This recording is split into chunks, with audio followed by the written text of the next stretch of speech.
What if I told you that the most powerful character in One Piece is not who most fans think it is? Not Goldie Roger, not Monkey D. Garp, and definitely not Shanks. The truth about where true power sits in this world is something Oda has been slowly revealing for decades, and most people are only just now catching on. Today, we are ranking the top 10 strongest characters in One Piece, and some of these picks are going to surprise you.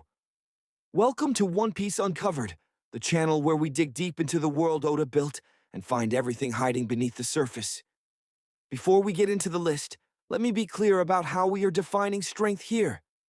We are talking about overall combat power, which includes Devil Fruit abilities, Haki mastery, physical capability, and battle experience. We are not ranking based on political influence or story importance. Pure fighting strength only. And with that said, let's get into it. We start with the man himself at number 10. At this point in the story, post-Wano, Luffy is no longer just a great fighter working his way up. He is a legitimate top tier. His awakened devil fruit, which we now know is actually the Hito Hito no Mi model Nika, the mythical Zoan fruit of the sun god, gives him a level of creativity and freedom in battle that almost nothing can match. His rubber body ignores most physical damage, and his Gear 5th form pushes his combat ability into a completely different category. His Conqueror's Haki is confirmed and advanced, which puts him in extremely rare company.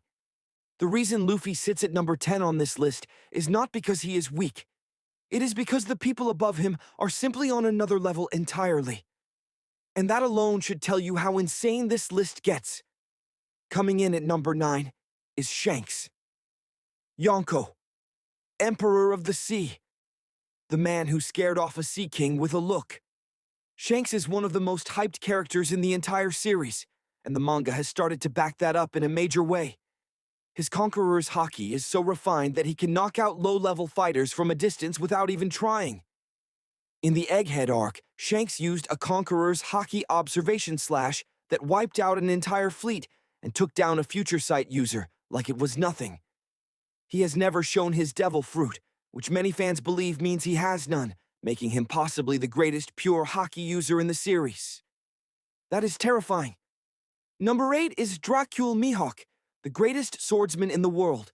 That title alone earns him this spot. Mihawk defeated Zoro, the man training to surpass him, without breaking a sweat, using nothing but a small dinner knife. He held back during Marineford and still cut through the ice and the battlefield like it was nothing. With Haki mastery and swordsmanship that the entire world recognizes as unmatched, Mihawk belongs here without question. Number 7 is Monkey D. Garp, and here is where a lot of people underestimate the list. Garp is old, yes. He is retired from his peak, yes. But even Garp in his current state is considered a legend for a reason. This man fought Goldie Roger to a standstill repeatedly throughout their rivalry. He is known as the hero of the Marines, and Roger himself acknowledged Garp as his greatest rival. In the Egghead arc, Garp showed up and demonstrated that his physical power remains completely absurd even at his age. A man who never ate a devil fruit and still reached this level of power is genuinely in a category of his own. Stay with me, because the top 6 is where things get really interesting. We are entering the territory of characters who can shake the world just by being in it. And the number 1 pick might be the most controversial one we have ever made on this channel. Number 6 is Admiral Akainu. Sakazuki, Fleet Admiral of the Marines, and one of the most feared fighters on the planet. His Magu Magu no Mi, the Magma Logia fruit, is canonically stated to be the most powerful Logia in existence. His magma burns hotter than Ace's fire, which is why he was able to overpower it.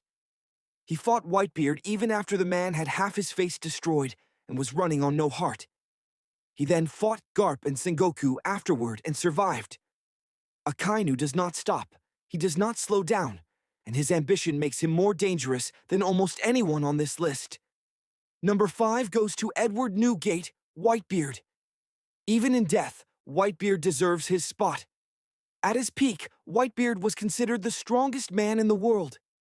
His Gura Gura no Mi, the Tremor Tremor fruit, is described by the world government as having the power to destroy the world.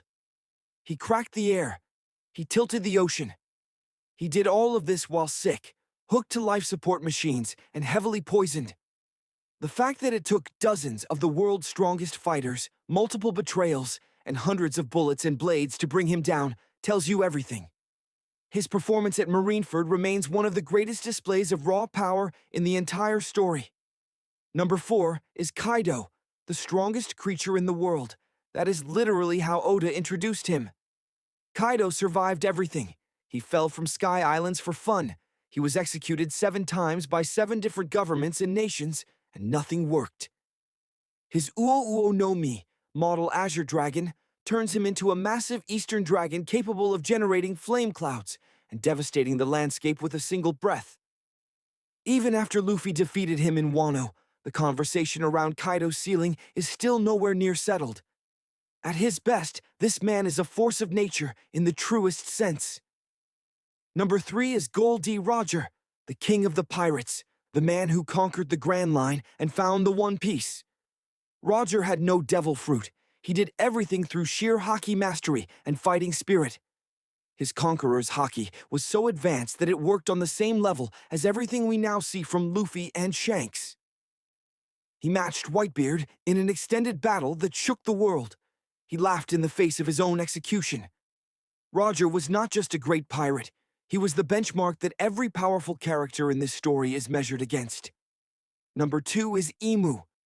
This is where the story gets bigger than just fighting.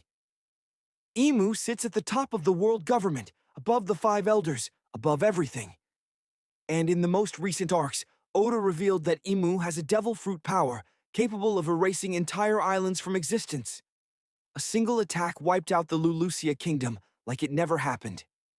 We do not know the full extent of what Imu can do, but the world government has held power over the entire world for 800 years, and Imu is the reason why. Whatever Imu truly is, the power level is incomprehensible based on what we have seen so far, and at number 1, the 5 elders. This might be the most debated number 1 we could give you, but hear us out. The 5 elders in their awakened mythical zone forms are not politicians anymore. They are ancient, world-ending monsters. Saturn alone showed up on Egghead and caused mass paralysis just by appearing. These are not old men.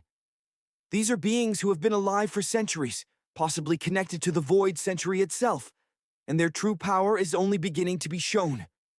If Imu is the brain of the world government, the 5 elders are its fists. And based on what Oda is building toward, the final war will live or die on whether Luffy and his allies can overcome what these characters represent.